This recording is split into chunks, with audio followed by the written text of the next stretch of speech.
hindi patas ang laban ngayon. Or I will ask my daughter to run.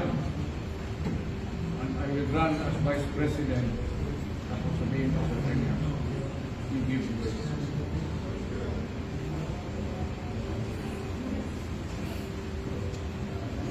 Sabihin ko sa inyo mga military, i-kuditan ninyo siya para support sa not for all decision para makatakbo siya ulit.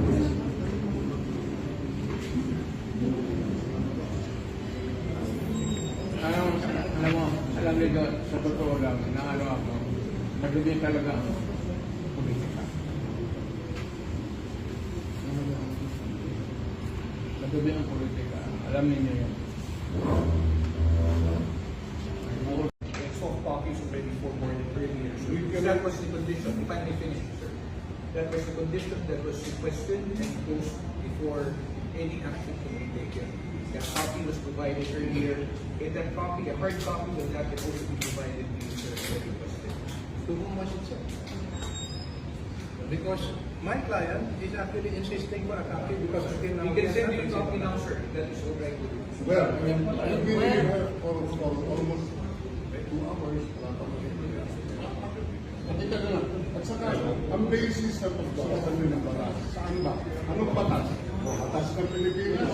O batas na ini-implement na withdraw na tayo 2 years ago? Hindi po ba? Yes, sir. Yes, sir. We are implementing the warrant of arrest that is being implemented now is by virtue of a warrant of arrest issued by the ICC as contained in the red notice list, sir. But in the process of implementing the warrant of arrest and informing the President of his rights, we are applying the laws of the Philippines because it is within Philippine jurisdiction. But you are still implementing Yes, sir. Yes, sir. a law which is being implemented by a foreign entity.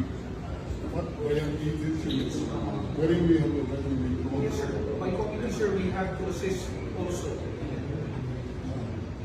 So, thank you, sir. Thank you. And we still want to be clear ano yung rights na pinasa mo sa inyo. Salamat po. Kung rights ba ng Hague, o rights ba ng Pilipino, o rights ba ng what are the rights? Those are the Miranda rights, sir, under our laws. That was led by Brigadier General Nick Torres, sir. Has the Miranda rights been adopted by the Hague Convention? It doesn't necessarily have to be, sir. Hindi ko masyado ito, sir. Relax lang tayo, magkaibigan tayo. Yes, sir. Pero pagkatapos nito, kita rin tayo. Whether I'm in jail or somewhere, we will eventually see together. So let us not